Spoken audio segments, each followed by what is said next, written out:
Welcome to the Wodesman podcast, a show discussing all things camping, bushcraft, and outdoor adventure.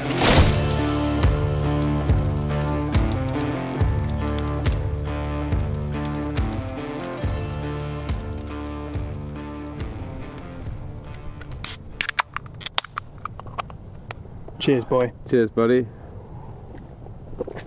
We are back. We are. We are back. It's so good to be sat next to you, Tom, as well. Oh, it's literally so nice to see you. Because we're not in the same room together. We are in the same woodland. In the same woodland, yeah. And what a difference that makes, because there's been too many kind of over the internet calls, and yeah, it's just nice to be back in the flesh and blood, so to speak. Absolutely. Sink a little pale ale with you. Yep, it's always better with a friend. It is. And the fire crackling away there. And where are we, Tom? So we're at Badgells Wood. This is the first time you've been here. So it's a campsite in Kent, and it's where I run my spoon carving courses that we've talked about on the podcast before. And it's beautiful. It's pretty nice for a campsite, isn't it? It is stunning. Yeah, honestly, really nice. It's probably about as wild as a wild camp you can get in a campsite. Yeah, it's pretty good. I mean, we're in the course area at the moment, which is tucked away from all the other pitches. So it's slightly more wild than you'd get elsewhere, but the adult area is really quiet. I think there's 2 people camping in the whole adult area, and there are about 10 or 12 pitches. That's amazing. So it just shows that you get quite a good night there. Yeah, if you wanted definitely. to go and practice bushcraft, because you can bring your axe, you can bring your firelighting kit, and you can enjoy it. But I took you on a little tour of the campsite, didn't I? I showed you where they have all the like camper vans and the overlanding rigs. Really well set up, and the family area as well. Yes, surprisingly spread out as well. You know, everything's a good distance from each other, and it's quiet as well. Yeah. You know, despite the amount of people that we saw and the amount of cars. Yeah. You'd have thought there was maybe another family here. Yeah, exactly. It's I think the thing I like about Badgells, I mean, I've been coming here for years, and I would highly recommend it if you're getting into bushcraft and you want somewhere that's safe and easy to get started with camping. But I've been coming here since I first got into the outdoors, and I love it. But I think it really does champion forest school and the outdoor education. And I think for me and for our podcast, that is what I really appreciate about it. So they've got parachutes. Absolutely, they've got parachutes set up to teach kids bushcraft and forest skills. Yeah. They've got a woodland playground. They've got that looked really good fun. they've got axe throwing. They've got archery for the kids. It's just like getting all these skills and giving these kids interest. And I think it's really, really good, and it's what we stand for, isn't it, Liam? So. Yeah, it is, and it's a proper retreat that's not too far from London. And something where you can actually go and, like you said, multiple activities. Yeah. You can keep your kids happy, and what better way like to bring up your children and kind of teaching them the ins and outs of the outdoors in a fun way, and that's what places like this. Yeah, so it's brilliant. If you've got a family and you're near Kent, do come down. It's a great place to come. They do. Because you said there's an overlanding section even. Yeah, so they've got an area for camper vans and rooftop tents, and so we've seen some pretty cool setups just walking around. Liam's truck's still the coolest, I have to say. Thank you, sir. But yeah, so I just really like it, and where we are at the moment, we're in my course area, which is just tucked off right to the side. We've got a little B road near us, but you wouldn't know it. We're surrounded by chestnut coppice, ancient oaks. It's beautiful, and we've got a roaring fire out in front of us, haven't we? We have with your lovely tripod over it, and we have a really big parachute above us as kind of a roof. It's a lovely teaching area. It really is, and it's all really wood spacious. chips on the ground. It's all very natural. Yeah. And I went to town on some really big logs earlier with my throw and axe. And it was a beast, that. Yeah. And so we've got some nice big logs burning for this podcast. And it's just really nice to be around a campfire with you again, dude. Yeah, it's been far too long. I mean, coming on to, I think we're in our 6th month. Yeah. Since we've last kind of shared a campfire together. I think, what was it, Christmas? Yeah, Christmas, and it's just June now. Yeah, so we're into the 6th month of not having a campfire together, and despite that, though, you know, it's like we've not been apart. Exactly, 100%. And that's what you want from a mate, isn't it? Really. Yeah, and we've both got our setups all squared away, and it's just funny how kind of similar they are as well. Yeah, they're identical. So Yeah. we've both got tarps, 3x3 tarps. We both got the same hammock, DD frontline. We both do the same knots to set up. We've both got the pitch at the same height and elevation. We got it up in a similar time. And underquilt is the same except for the colour. Yeah. And we've both got hides with us as well, and we've got the same pillow, and we're both rocking Frost River packs. So I am indeed. Yeah, it's my first Tweedledee and Tweedledum. I'll be Tweedledum. Oh well, I was going to take that. But we can work with this arrangement. Yeah, my Frost River pack.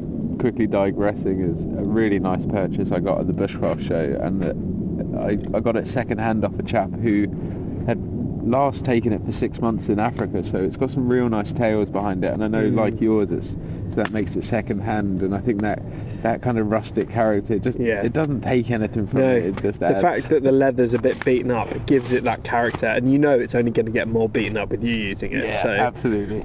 It's like I've got my two of my Frost River packs are second hand. I got really good deals on them. The only reason I have multiple Frost Rivers is because I got them second hand and picked them up when they were sort of unreasonably cheap. And they're brilliant, and they do me really well. I recently picked up a Field and Steel second hand as well through a trade on Facebook. There's some good deals to be had out there second hand. There really are. Like if you're getting into it, has to be new, does it? No, like it doesn't need to be new. If you're struggling to find things that you want at a price that you can afford that are new, do have a look on the second hand market, because the good thing about good quality kit is it stays good, and it will probably outlive you most of this stuff. Yeah, and do hold out, because sometimes you do, I'm guilty of it. I get this very quick inspirational urge to buy something, and then for about a week that's all I can think of. And then I know that if I don't buy it in the week, I'm like kind of worried. I'm like, oh no, it just won't exist afterwards. And then, I feel that. Like, so with the Isle Royale Frost River backpack, which is a beast, and you've had it, I've seen it multiple times with you. That was my first proper Bushcraft rucksack, that was. Yeah, and like, saved up for that for months. I really wanted one back then, didn't buy one. And then El Archer and I think Bellows Ben both got one, and I was like, oh, this is, again, I really, really want one. And I remember looking at them, and there was one for sale for like, I think it was like $4.50 or something like that. And I was like, wow, that's gone up quite a bit, because everything's gone up in price. The most really. I paid for mine were probably $2.50. Yeah, that's brilliant. And then, like, when I went to the Bushcraft show, there it was on the wall, really good price, and I was like, oh man, imagine if I'd have bought that one for $4.50 like a month ago. I probably wouldn't have even been out with it. No. So there's, being a safe somewhere in Switzerland. So yeah, it's funny, isn't it? Like how we get into these little kind of gear things, but that is an awesome bit of kit, man. They make some really nice stuff. Highly recommended. I've hiked up a mountain with my Royale and regretted it, because it weighs a ton, doesn't it? Yeah, but which is amazing, because it's not even designed as a full hiking bag. It's more of a canoe pack, really, isn't it? Yeah, I hiked up to the Priest Hole in the Lake District and did a 3-day hiking trip with that as my pack. No, well, that's one we got to do for Priest Hole. Oh, that's on our list for sure. Yeah. I bet there was a challenge over the Frost River. What kit did you have in it? All your mountaineering stuff, or just a mix, really? Bushcraft. Well, my mate forgot his toothbrush, and I luckily had my Adventure Swarm with me and a backhoe. So I remember splitting down a piece of wood and like feathering the end. Good man. Using batten through some green wood, and then feathered the end. Made it like a little bristle brush for my friends. That's brilliant. That is Bushcraft as anything. Up in the Priest Hole. Up in the mountain, yeah. Oh, that's brilliant. Funny, but we've both been to some fairly interesting places, and that's kind of what we're going to talk about tonight, isn't it? Yeah, 100%. Because since obviously it's been quite a while since we've been met up in person, and although our trips have been a little bit further apart, we thought we'd leave this for a podcast when we could actually speak about it in the flesh, because it's kind of retelling the stories to each other as well, because we haven't really had that opportunity, have we? No, exactly. So it's nice to do that through the podcast platform as well, and share it with you guys. And where is that beautiful place that we've both been to? Bonnie, Scotland. Oh, that's it. Yeah. And what a beautiful place it is. I'd never been to Scotland ever, and I've always wanted to go, and you've been trying to get me to go with you, and I promised my fiancée that I wouldn't go with Liam until I'd gone with her. Yes, which is understandable. Which is fair enough. 100%. That's something you've got to break the ice with. Because she's always wanted to go to Scotland with me, and I've always wanted to go to Scotland with her. And then me and Liam started planning some trips to Scotland, and then Emma was like, not until we've gone. You promised, That's it. which is perfectly fair. But now we have done that. We're now free to plan some Scotland trips. We are, and what a place, like you said, Scotland is. It's got a really, really special place in my heart. I hold it very fondly. It's kind of our last kind of frontier, I guess. It's Bushcraft is over here in England. It's Especially kind of with the right to roam. Our little slice of America. Yeah. Or like slice of freedom, because like you say, the right to roam. I mean, where else can we just wild camp without that little underlying anxiety that someone's going to be annoyed? Well, basically England have criminalised a vast swathe of the public for just practising their hobby and leaving no trace of their stays. And that's getting worse with and like, it is what's getting going worse. on with Dartmoor, which will be another podcast of its own. Yeah, for sure. And like, I'd like to talk to someone from the Right to Roam movement really about this, because I'm sure they have more insights than us, but they're always sort of sharing all these sort of small enclosures that are just shutting off more and more of England from people having access to. And I've seen it in my local sort of walks that I do. For example, there's a common that I go to, and a whole load of that is fenced off and privately owned now. Yeah, and it's not. That's meant to be common land. And it's a common, and then they've let the oil companies do the drilling and drill pipelines through it, ruined the environment, cut loads of trees down, completely they like buggered it in there and stuff. Pretty much, yeah. They've laid like a pipeline, but they've completely botched it. It looks like a scene from World War One. And now they've put signs up on the common that says, we're leaving this area to naturally regenerate, the path is now closed. And it's like, well, it looks like the Somme. Yeah, it literally looks like. So it's going to naturally regenerate from an unnatural.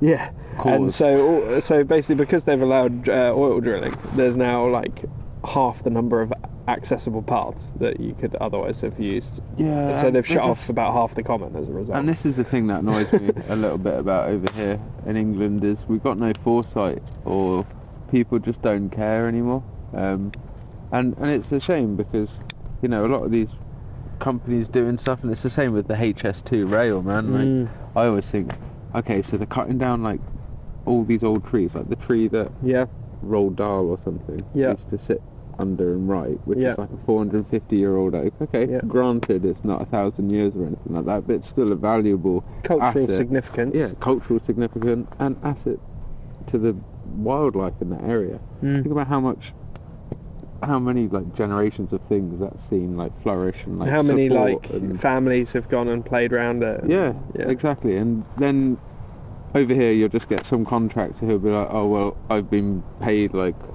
I've got a contract of like $1,000 to fell it, and it's like, well, over in Japan, for example, they'd move that tree. They'd literally dig around it, move the root ball, and it seems like over here we've lost that kind of connection with nature, and it's a shame, because it would benefit everyone doing that. So the contractor would have a better payout for doing that job, because it's a more intrinsic job. They'd charge more for moving the tree, then they'd have to look after the tree. The tree survives, then when people are on the train, they get to see a nice tree. Yeah. Like everyone, we just can't kind of. I know what you mean. It's a bit gone, short-sighted, but I think to get back to the point, like in Scotland, you have the right to roam and you have the right to camp. That's where I was going to go. It's like in England, we just don't have that, and wild camping is technically illegal. Yeah. We lost that ages ago. In the medieval times, I think we probably lost a lot of those rights, and it hasn't kind of come back, has it? Nope. Because Scotland was 2000, and it was only fairly recent. The rights. I'd have to look that up. We'll put it in the description.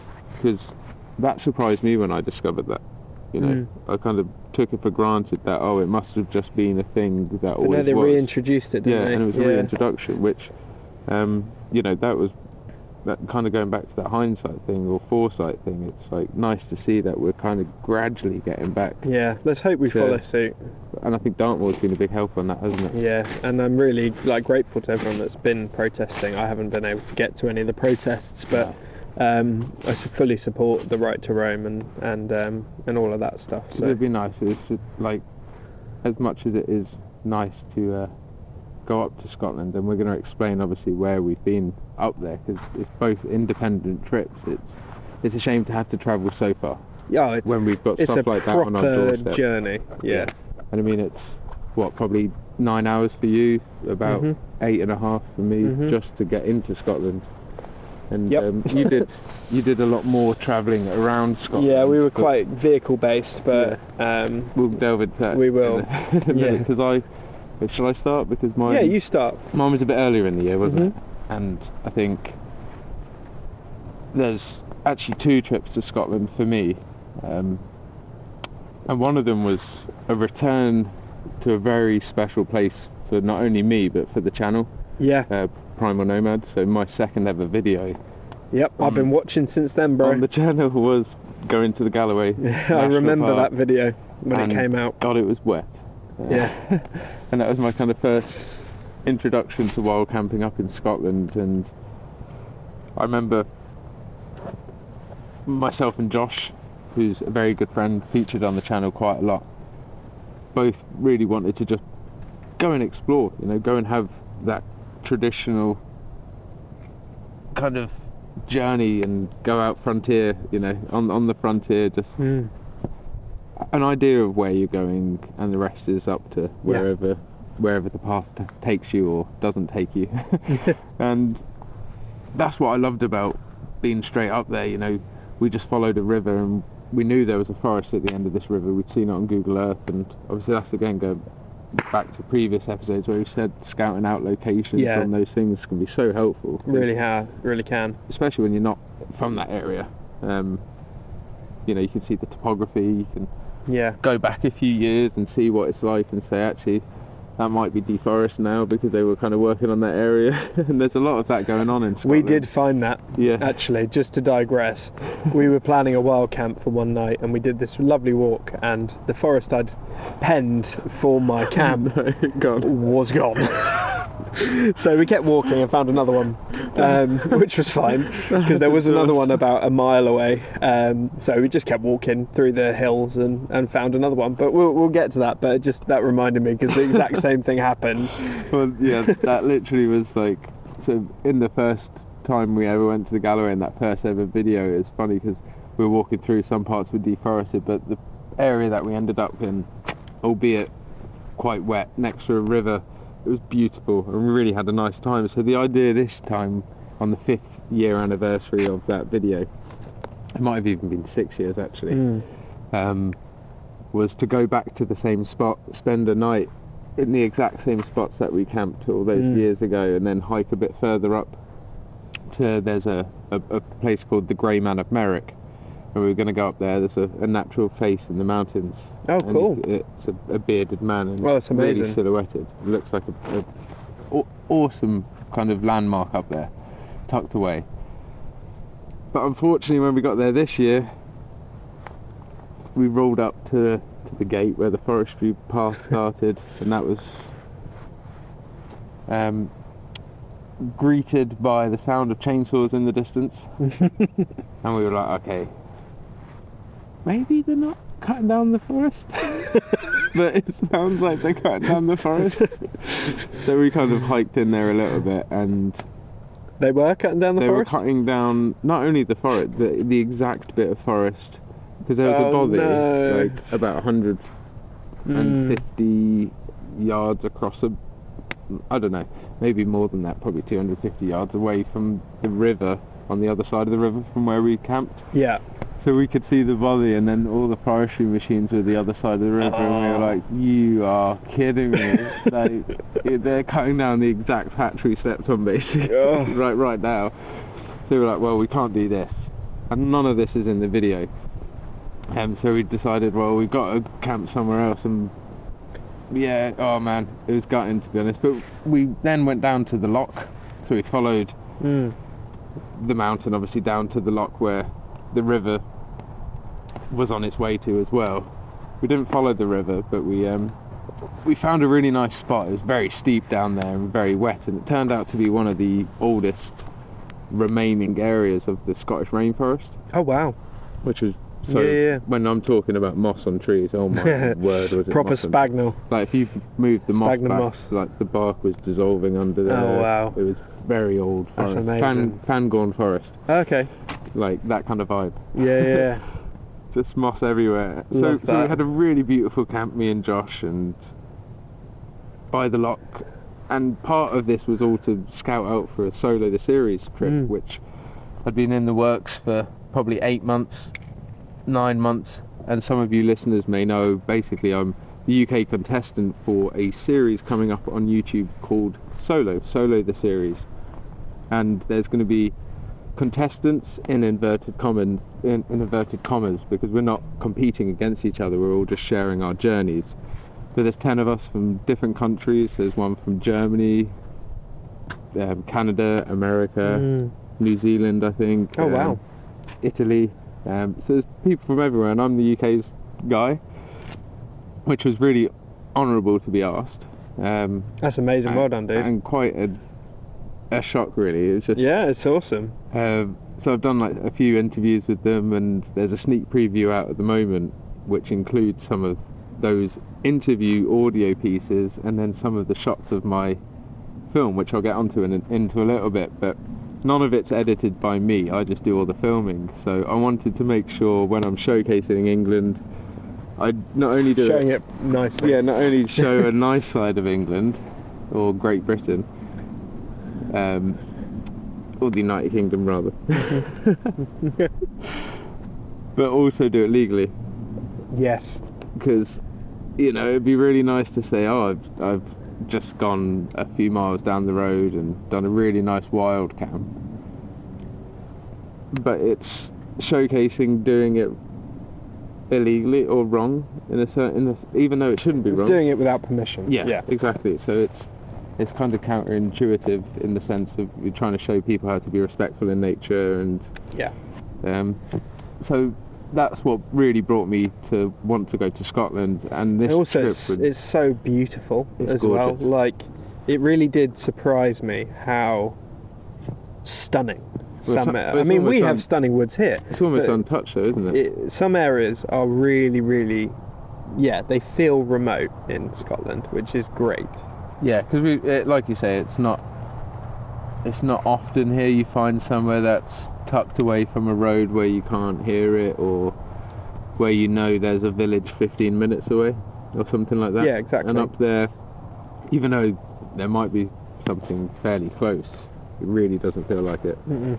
So yeah, that's exactly why I wanted to go up there, Tom, and it just gives you that kind of feeling of wilderness. Well, you had some really rough weather when you were with Josh, didn't you? My God, literally. It was dry from when we got up to the kind of vantage point. We could see the body and see all the forestry works going on. That was the driest it was for the whole time. I mean, we arrived and it was the driest it was, honestly. From the moment we decided where we were going to be camping, it started raining. Yeah.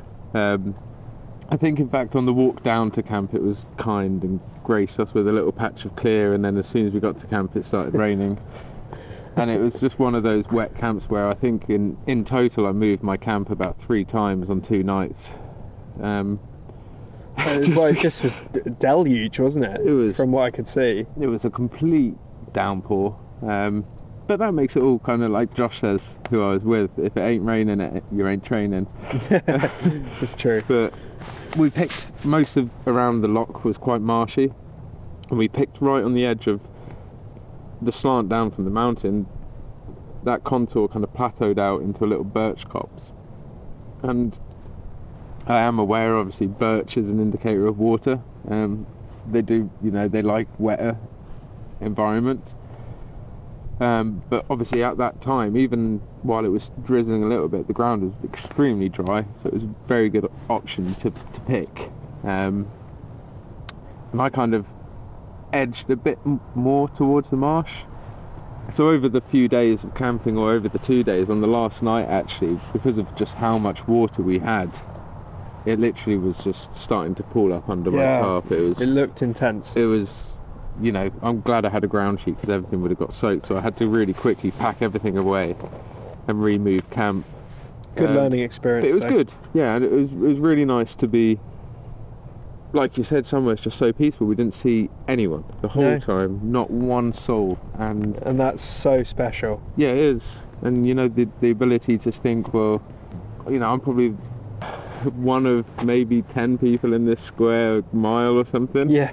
Right now, and I'm probably the only one with Josh, you know, camping right now. Yeah. It's a very special moment, and yeah, just beautiful. And when it did ease with rain and it did clear out, what a gorgeous, stunning location. I mean, yeah, it's damp and it's wet, but you've got all the kit, you've got the tarps, got the skills. Yeah, got the skills. And fire was a very big challenge, a very, very big challenge. But it's a case of, again, just taking your time with it, not rushing, and a lot of prep really. And a lot of that's in my video. You can see the kind of just prepping away under the tarp, and that was kind of, you know, my morning's work. Yeah, for sure. There's no point in going out and getting wet. And you had to hunker down for a bit, didn't you? Because it just was so intense out there. Oh man, it was bad. I literally pinned the tarp to the floor. And I mean, I've been there before. even on the first night where I had it as a kind of plough point, I had to get big long sticks and really drive, basically pegs as high as me into the... Oh, did the pegs pull out the ground because of the soft ground? Yeah, and because of the wind. So I had to make like 6 foot pegs basically and drive them down, so there's about 3 foot hanging out the top of the ground. Like pegging. That's amazing. It was just insane. It was great. It's all great part of the fun. experience though. It's like, something like that makes the trip because it makes it so memorable. And like, you know, a lot of people would think, why would you drive 8 hours to get soaked? To get soaked, but it was just so good, and it gave me that kind of, in a funny way, it gave me a bit of anxiety about the series, because I was like, damn, have I picked the right place? So I've got to come up here and film another video in this wet place. And it turned out absolutely amazing, actually. So after myself and Josh finished that initial trip to the Galloway, I'd kind of set my heart on that similar location, but I thought what I'd do is actually follow the river a bit more and take a river down to the loch, and you'll see all of this coming up. I'm very excited to see in the this, series. yeah. So travelling back to the same place, I then solo hiked all the way down to the river. I found a really beautiful spot, and it was a kind of a shame that me and Josh didn't find that when we were there, because it was absolutely glorious. And there was amazing. A few evidence of like kind of little fire pits with stones around them. A few, like, unfortunately left just half burnt logs and stuff like that. But that was nice. It was made my job of lighting a fire a little bit easier. Start of something. And yeah, just overlooking this island, and I tell you what, it was like I was in a different world, because the weather was glorious. Really? Spotless. Oh, that's amazing. How long were you there for that trip? 24 hours. Nice. I didn't have one drop of rain, and it was, I think I was in the middle of March, and it was like June weather. It was stunning. It was like the gods had blessed me. Oh, I'm really looking forward for that to come out. Yeah, I was so happy, because it would have made it so hard to have filmed in the rain and get that general ambience of the feeling of the place, because it was, when I say solitude, it was real solitude. Like, you're proper alone up there, and when you're alone, it's like suddenly everything comes at once. Like, it's just like, and someone's turned on high definition audio. It is, yeah, I agree. Because the landscape's just unfathomable. It's magnificent, and the loch there, kind of just the sound of the wind and the water, and it's a sensory experience, isn't it? Like, what we do hits on all senses. And it was just so nice. It was nice to kind of have that alone feeling and go on an adventure where I still wasn't sure. I kind of knew the area. I knew where I'd camped before, which was still not close. But yeah, it's nice to see it from a different aspect as well, and like not with another person. It was nice to have that kind of, you know, I could sit there and then remember the kind of camaraderie that myself and Josh had. Yeah, it's not nice too that you've long been there ago. before with a friend. Yeah. And then you can sort of tune into that, can't you, when you're on your own? Because Yeah. your mind goes into overdrive when you do camp alone. Definitely. You use the time alone to really think about things. You think about your life, you think about things you're passionate about, and you do think about past trips. Yes. I know I found that with the few solo trips that I've done.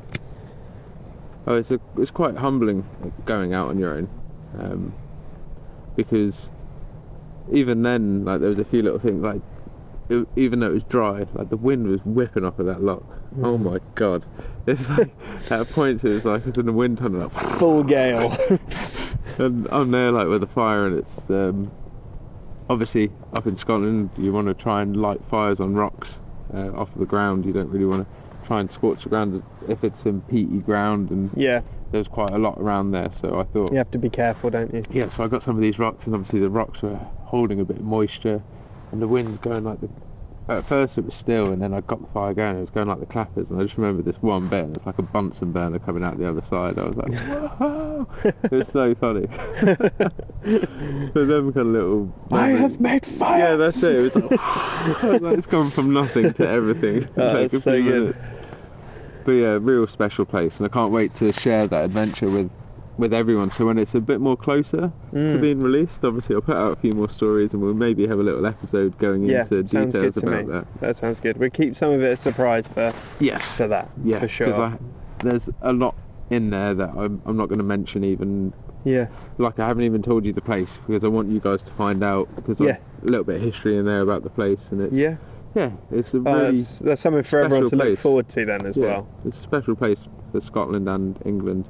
And I know you had your adventures up there as well. I didn't did, yeah. Just before we touch on what I did, I remember seeing your video on your trip with Josh, and you? Yes.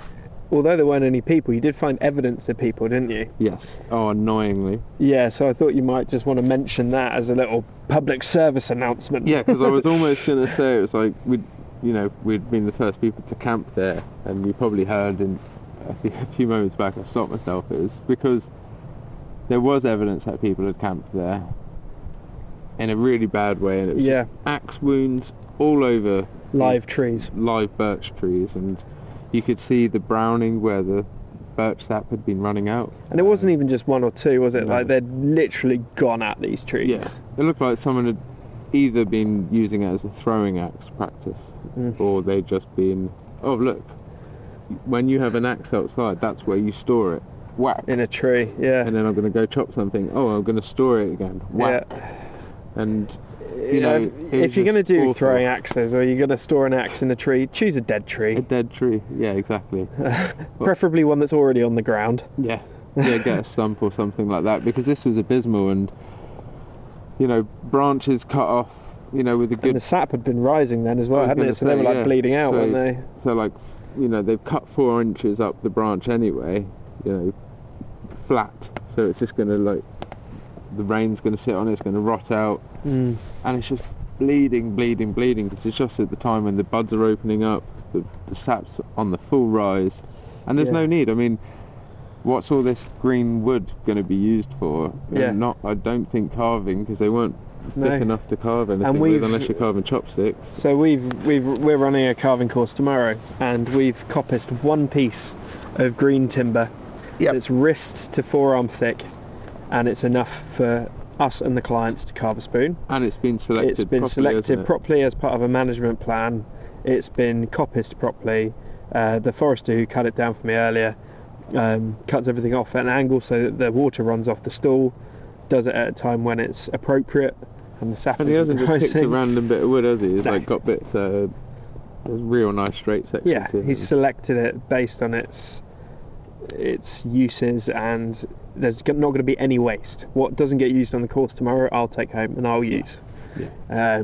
And there's a respect there, which I think some people do lack, because I think Yes. you mentioned that some people like strip the birch bark off living trees as well. Yeah. I've certainly seen that in Oh, local places to 100% me. they've ring barked the whole thing, and it's like this brown collar around the bark and around the birch, and you're thinking, well, literally right next to it is a dead birch log. Yeah. That is going to be way better. I mean, some people think that because it's a fallen tree and it's lying on the ground, or it's not dead standing, it's not going to be useful. But birch bark has betulin. It's full of oils, full of resin. Huge preserver. Yeah. And you'll notice that a birch tree tends to rot from the inside. Because the resin and the oils, the betulin in the bark preserves the bark. Yeah. You can actually think it's a birch log and it's just the bark sometimes. Yeah, it's just punk in the middle. Yeah, it's exactly. Just punky wood. So yeah, just a little public service announcement from the Wodesman. We don't want to get too preachy or anything, no. But don't stick your axe in living trees unless it's part of a management plan to actually take that tree down. Yes, and I further that even in the upcoming solo series, there's like a few more bits that I found even on that trip.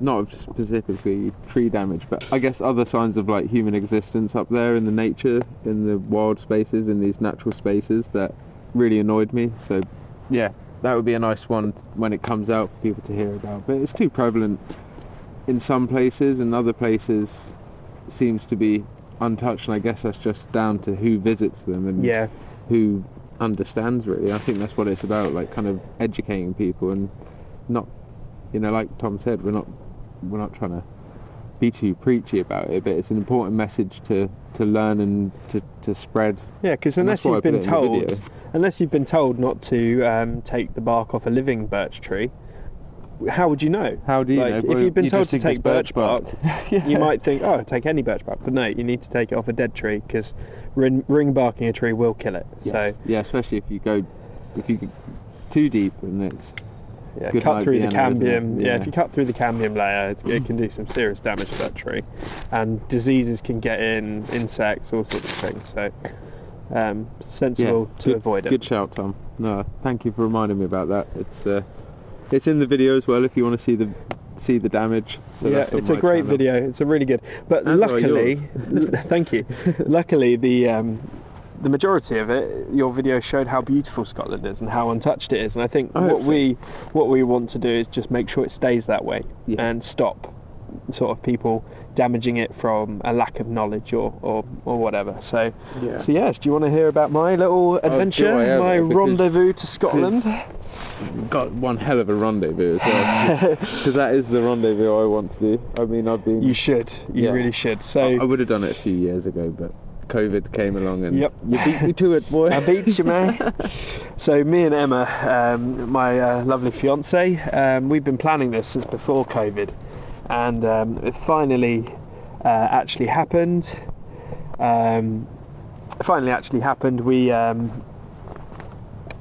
We finally did it. We finally did the NC 500 that we've been planning since before the pandemic. I can finally get to Scotland with you. I know you can. So that's brilliant. So you enjoyed it, didn't you? We loved it. We had such a great time. So the NC 500 is, you probably know this already, but if you don't, it's the North Coast 500. It starts at Inverness and it goes all around the North Coast. 500 miles. For 500 miles. So you literally go as far north as you can in Scotland. It's a road trip. Then, it's a full road trip. And what we did is we mixed it up. We did some Airbnbs, we did some hotels, and then Emma was kind enough to grant me 2 wild camps, which actually we loved, and it's got Emma into wild camping proper now. So she really loved it, and we had such a great time together. Well, I think when you're in a place like that, you can't help but fall in love with it. Yeah. What we did is we did loads of things. We went to like a really stunning beach called Embo Beach, and we walked along it. We did loads of little hikes. I found this beautiful place. I'd like to do a wild camp actually. Really? By Loch Fleet. There's a beautiful forest that I found. So I want to maybe revisit that in future. Whereabouts was that in Scotland? Was that more northern? Northeast. Northeast, nice. Above Ayrshire, kind of. Yeah. So we travelled around basically seeing all these amazing natural phenomena, doing loads of hiking, loads of walking, and then we did one of the Munros. So we did the most northerly Munro mountain in Scotland, How was that? which was Ben Hope. And yeah, it was amazing. Really stunning views all around. Clear day. Steep. Was it? Steep. I mean, I was They a don't bit mess out around up there. No, I was a bit out of shape, yeah, it was a great walk, and it was a lovely view at the top. Very windy at the top. We sheltered like a cairn wall of rocks that someone had made at the top, and it was just like, yeah, we need to be out the wind. But what was so special about that hike was we both carried day hike packs up the mountain, and we summited. Enjoyed being at the top for a bit. We had an iron brew at the top because Scotland. Good man. Yeah, wine. Got it. and then we turned around and we walked back down. And when we got back to the car, we switched our packs to overnight packs, and then we headed to the loch. Beautiful. So Loch Hope, and we walked around the loch a little bit. Probably not very far from the car. Probably a kilometre. Nice. And we found this beautiful woodland next to the loch, and there was a stream running through it, and we found like 10 deer skulls. I told you about this. So we called it Camp Deer. Dead deer. We found this spot, and we set up the tent. I just had a 2-man tent with us, and we just we set up the tent. We got the firebox out on the stones by the loch shore. We could see the loch from our tent. The mountain we'd just climbed was in the background, and special. I was there lighting a fire. We had our food next to the loch. I smoked my pipe next to the loch, and we just sat looking at the sun setting behind all the hills over the loch with the mountain we'd climbed in the background. Yeah. And it was just stunning. It This was so diorama. special. Yeah. And it was one of the most fun nights I think I've had, just because of how, well, as you say, it was isolating. So we'd moved the car from one spot right under the mountain to a different spot that was nearer the loch, and then we'd walked along the loch to find some trees. Lovely. But we heard the cars in the distance leaving. Oh, nice. So we could hear them, and we could almost count the people off the mountain. So we'd only seen like 4 or 5 cars in the car park when we were doing the mountain climbing, the hill walking. And once we heard the 5th car, we heard nothing. Yeah. Until we'd left and we'd packed up the next day. And so we were the only people in that whole area. I can guarantee it, there wasn't a soul for miles. And it was just proper dark out there, isn't it? Proper dark. And it was just so creepy, and I was just like, oh, deer skulls, ooh, voodoo. There's going to be 2 more skulls here. But no, it was absolutely amazing. It was such a good night, and we were so tired, we slept really well. And we hadn't actually planned anything for the next night, so I then found this beautiful hotel, which I treated Emma to the next day. Nice. And it was just such a nice contrast. We went from proper like hiking, wild camping by a loch, doing a mountain, to then like a night really luxurious. Mm-hmm. And then the night after that we went back to wild camping. So it was just such an awesome trip. That's the nice thing about something like that, I guess, because you've got that freedom to kind of mix and match. And like with Scotland, if you do want to pull up and wild camp, you just can. Yeah. That's it. And it's like some of the places we thought we might wild camp, we took a look at them and we were like, you know what, it doesn't look ideal. It's too near the road, so we just kept going. Either found another spot, or as I said, that night we just decided to find a hotel and pulled in, and it was great. And so we did 2 wild camps in total. So the second one was the one where the forest we planned to camp in was cut down. So we carried on walking, and we found an even prettier forest. And we literally went off trail for a little bit. So we'd walk by a loch up into the hills. It wasn't a really steep walk. It was quite easy. It was a nice track. It was obviously a forest track. Nice. So it was quite easy walking, even though we had beautiful views of all the mountains all around us.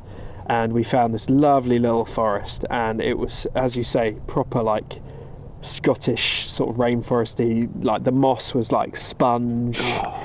When we set the tent up, and again, no one had camped there. It was it was just a stunning place. And again, we were the only people for miles, and it just felt really special. Your little slice of England or Scotland, I guess. I actually decided not to light a fire that night. I had my firebox, I'd carried it, which is an extra kilogram in my pack, but I decided the ground was a bit peaty, and it was really beautiful sphagnum moss, and I really didn't want to pull it up. Yeah, that's no rocks or anything. So no, I just decided to use my gas stove because out of respect for the beautiful untouched nature of that forest, I did not want to be the one to put a scorch mark on the ground. Yeah, that absolutely makes sense. And it was just the most beautiful place. And again, I just sat under this old pine tree, and I just sort of was looking around and just thinking, cool, this is a bit of luck, this is, to be here right now with Emma. And the next morning we hiked out pretty early, and we made it back to the road, and then we hiked along the road, and the heavens opened the second we packed down the tent, sorry. The second we packed the tent down, the heavens just opened. It had rained all night, and we thought, it's breaking the rain. Let's quickly, we skip breakfast, let's just chuck the tent back in our bags, and we'll get back to the cars before it rains. So breaking the weather, start packing everything into our rucksacks. The second we got our rucksacks on our back, heavens just opened, and the stream that we had to cross, so there's a bridge over a stream, and the first day it was really calm, and the second day it was just like it's just like, and so I was like, I'm so glad there's a bridge over this. What a stunning place, and what an amazing trip. Doesn't the water half move up there? Really does. God, yeah, it was the same as where I was, like just insanely loud. Yeah, just the volume, you can't fathom like how much water is coming down them things constantly. Yeah, it's mad. It really is mad. That sounds beautiful. I'm so glad Emma had a nice it was a brilliant time together. What a peaceful kind of start to your year as well, I guess. Because we decided it was probably the best holiday we've ever done. We've done a good number of holidays together at this point. We've been going out since university, so we're a fair few number of years in at this point. Happy. We said it was probably the best trip that we've done together. So it was a super good time, and it was great that we could do a bit of bushcrafting while camping while we were there. And I just can't wait to go back, really. Well, we'll have to get up there, and we'll plan a little trip somewhere. Yeah, for sure. Maybe not so little, but no, we'll do a trip. Absolutely. Because it's just, again, one of the last havens we have over here in the United Kingdom where we can go and do this craft that we love, kind of without having to look over our shoulders. An anxiety of who owns this bit of land, and am I going to be safe? And it's a shame, because if we're not careful, with how we act in wild spaces, like we said about throwing axes at trees, or damaging the place, like Tom said, not having a fire in that one mossy woodland because it was so beautiful, and that is kind of our duty when we go out to these wild places, to look after them. We're custodians of nature. We're not, we shouldn't take from nature more than what we desperately need. No. And like Loch Lomond, for example, I don't think you can camp in that area now. They've restricted it because it's been so heavily trashed. Well, people were turning up, having big raves by the side of it, leaving beer cans everywhere. And if we're not careful, that will happen. Yeah, and we'll lose more access. We want to be gaining access, not losing it. So I think that's our message for this episode: is just look after the nature, and hopefully we'll get more access in future. So I think we will. There's a turn in the tides, isn't there? And it's hopefully not too far off. Fingers crossed. We can only hope, eh? Yeah, absolutely. But it's been so nice to talk to you about that. I'm glad, honestly, really glad that you've been up to Scotland now, because it's one of those places I always wanted you to experience, and it just sounds like that trip for you and Emma was... it was great. It was such a good mixture of travel, as in road trip, wholesome thing, and holiday, as in going to a few nice hotels. Like we went to, I think it was the Kailaskew Hotel, which was a really if that's not the right one, I'm sorry, but you filmed a lot of it as well. I filmed it, yeah. So if you're interested, do check out. I've got 2 videos on my channel about the NC500 and how I bushcrafted it up a bit. So if you're interested, do watch those videos. I'm quite proud of them. I think they're quite good. You should be. So yeah, do go and check those out. But yeah, the other bastion of Bushcraft is, I guess, the sort of festival scene, isn't it, Liam, in the UK? That's Yes. a bit of a place where you can go and have a bit of a play. Yeah, I've just been at the Bushcraft show. We've got the Wild and Us festival coming on, haven't You we? do, yeah. I sadly don't think I can make it because I'm actually here doing another spoon carving course. Yes, Um, but it's, like we said, it's what a place to be. Like, Yeah. to be honest, if, next year is going to be hopefully probably not cross over so much. Yeah, fingers so crossed. we can get you at the Wild and Us. Yeah, and then but- you've got that to look forward to. But you had the Bushcraft show last weekend, The didn't you? Bushcraft And show I was sadly amazing. couldn't come. It was brilliant. I Really, lived really good. vicariously through you You sending did. me pictures. You did indeed. Yeah, it was a really great show. And a big thank you to every single one of you listeners who came over to me and said hi and, said how much you enjoy the show. It really doesn't go unnoticed. It's just amazing like how the show's kind of progressed through that as well. Yeah, like it's now brilliant. I go and not only do I see the friends that I've made over years, I see all these new people who are inspired by what you and me talk about, and Yeah, this was the only show that I've been to without you. yeah. Um, I was so sad. I can't So express how sad I was at it that. feels very Not able to go. it feels very strange to have like kind of met them without you, but also nice to then reiterate. And then you those were words able of to support pass it you. on to Yeah, me, and exactly. it was lovely for me to hear that as well. So I'll try my best to be there next year. So hopefully meet a lot of you then. Hopefully do. But yeah, no, it's great to hear that our show's reached quite a few people, and that you had a lot of people come up to see you and speak to you. So thank you very much for that. We do really appreciate it. We do. And then Liam, you should we call you Liam or should we call you Lil Nomad? Or 50 Primals? 50 primals. No, well, whatever. I mean, yes. How do I start? So, some of you who watch my channel probably know or follow me on Instagram that for April 1st, which is obviously April Fool's, I did a bit of an unexpected Bushcraft rap. It's called the Bushcraft King, so if you guys haven't listened to it, there will be a little excerpt at the end.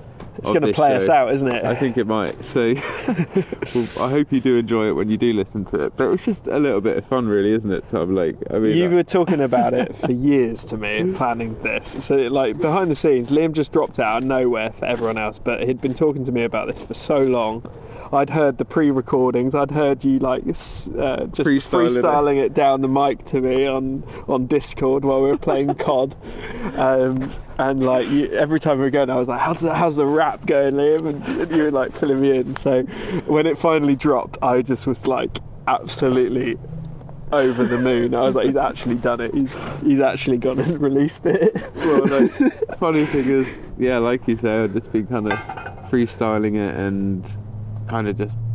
I remember doing a recording one time, just thinking, "Oh, I'm gonna do some funny rap about Bushcraft." It came out pretty good, and it's I'd say like 85% of it is how it was on that first freestyle. Yeah. Like, but the rest of it is like I had to change a few words because I was a bit more profane with my language and a bit more less Bushcrafty. So I had to kind of swap things out. The Lil Nomad came out. Yeah, that's it. Had to manicure it a little bit, so to speak. But and I recorded it to a tune that was just on YouTube, and I think it was, not royalty free or anything like that, so I couldn't use it. And so, obviously, Ollie, being a really good friend of mine through the years, Occult Music, who's been on the channel a few times. Such a legend. A great guy. Shout out to Ollie. Big love. Excellent. And he's a great musician, isn't he, Tom? He's amazing, yeah. So down through the years I've had experience kind of like doing a few bits with him and just watching him and learning really and having a bit of hands-on experience with music myself. I just put together this tune and was kind of happy with it until I didn't. My spatula is on fire. Oh no! Was that what that was? Yeah. Oh, no. So sorry to interrupt, Liam. I've just had to put out one of my hand-carved spatulas because it has fallen in the fire while we've been talking. That's all right. Oh Luckily, I know how to carve, so I can carve us another one. I was wondering what that chink was. Yeah. Oh dear. Sorry, where were you? No. So, where was I? Ollie, yeah, music. So I'd made this tune and then wasn't really happy with it. I was, but it just didn't sound like the kind of original kind of take that I'd done, and I was thinking, oh no, it's never going to be the same. And then I had this one kind of moment's inspiration, I think it was February this year, where I sat down, I kind of opened the project up again, and I started just putting ad-libs over this tune, which was just raw music at the point, and I kind of started going over the mic, and I was like, Scandigram, Polly Paul, and then like Bushcraft, and I put loads of reverb on it. So in the background of the tune is like all of these like Bushcraft related words, like me saying like these really funny things, like with loads of echo on it and delay and all sorts of stuff. And then I thought, oh, that's sounding a bit more full now, let's try the rap over it. And then it really hit, and I was like, oh, now we've got something to work with. So I got a good recording of it, and then again sat on it for ages, and I had these bigger plans with the music video, and then it came to like March the 29th or 30th, and I was like, April 1st is tomorrow. And I really should put this out, because you really wanted it as an April Fool's, because you wanted people to think that you were like trying to like be a rapper. Yeah, that's it. I wanted people to think like, is he for real? Yeah. But, like only the date being the kind of clue that it's April Fool's. Yeah. Well, because it is actually vibes. Like you spit bars, bro. Thank you, dude. And it was like, it's just this really funny accident, like a really happy accident, and I kind of went up and I had my bee suit and bought a different shirt so I could change outfits so it looked like I was like a different kind of person or character on a different day, just change the scenes up a little bit, I don't know. And I kind of was in front of the tripod down the side of this green lane, and like occasionally people would walk past and I'm like looking at the camera like doing the rap signs. Yeah, that's doing all these things, and like had a bow with an arrow and trying to envision how this music video came together. And I kind of went home and I was thinking, oh, I hope I filmed enough. And when I put it together, it really worked well, and I was like, I was just chuckling the whole way through doing it, thinking I'm such an idiot. You know, pretending to be this like rapper, like I've got all these cars and I'm so good at trapping, but it's like I'm actually just bushcraft and really good at lighting fires. So that was the whole concept behind it, and I'm just glad it went down so well. It's properly genius. And even in fact at the Bushcraft show, which is, you'll see in the video of the show as well, I got convinced to even do it on stage. Yeah, you dropped a live rap at the Bushcraft show in front of hundreds and hundreds of people. I did, yeah. That takes guts, dude. I think, you know, no one expected it, including myself. And when I got on stage, like I was like, hey guys, this is my April Fool's. Like couldn't even talk. I was like, sing along if you know the words. And as soon as I'd basically finished saying that, the person started playing the music, and it was straight into it. And I was like, I'm harvesting honey. Yeah, so it was so funny. About halfway through, like the rigidity came out of me, and I started getting. You were doing like all the moves. It was sick. It was amazing. Like I saw the video, and Liam sent it to me, and then you posted it on your Instagram. But so funny. I was like, this is the most epic thing I've ever seen. What a boy. It was just so nice to hear the laughter at the end, and that everyone kind of understood it, because I was a bit worried that people think, is he for real? Is it serious? Yeah, but that's what's so good about it, because it is actually like epic. But anyway, mate, I'm really proud that you got that out. It was amazing, and Thank you. Thanks for entertaining us and keeping the space fun, because I think we are all here to just have fun, aren't we, really? So the fact that you came up with something really original, novel and funny, to keep us all in good spirits, I think was really good. So are you happy to have a Bushcraft King play us out? I think I am. So without further ado, drop the beat. Thanks for listening. Yeah, see you guys in the next one. Enjoy. amazing. Drive 4x4 with a 2-seat back, that's what I drive, no Cadillac. Rolling habitat, hunting aristocrat. Mates in the back and we're packing up. Sipping pine tea from the brim of the cup, but we go get a buck, cause we can't get stuck. Rebel 6, man. Forest plans, looking at us. Doing fire dance. Don't leave no trace when you're camping in a place. Forgetting the pegs, always making the pegs. All these routes that I tread lead to pine needle beds. It's just the craft that I do. Live in the wild, know it's the truth. Into the scene, I'll open the sluice. That's what I do, here's my fire in the booth. Cause I don't mind the smoke in my vest. That's what I do, get it off of my chest. I'm a man of the ground, you see. Ain't scared by a beef, it'll be sued on and I'm harvesting honey. That's what I do, double calling me funny. Man, I'm just a man of the land. And I ain't got a plan, but I know when I'm doing the word, and I know when I'm doing it good, cause I'm lighting the fire with the sticks, and that's what I do, twist. It's a bushcraft thing, that's what I do, I'm a bushcraft king, and I cook the meals, that's what I do, how'd you cook the meals? Well, I see the deer, looking through the woods and then I steer, get my bow, my arrow, quiver, that's what I do in the cold, I don't shiver, not scared of the wet, you will never forget, all the tips that I tell, tips on digging a well.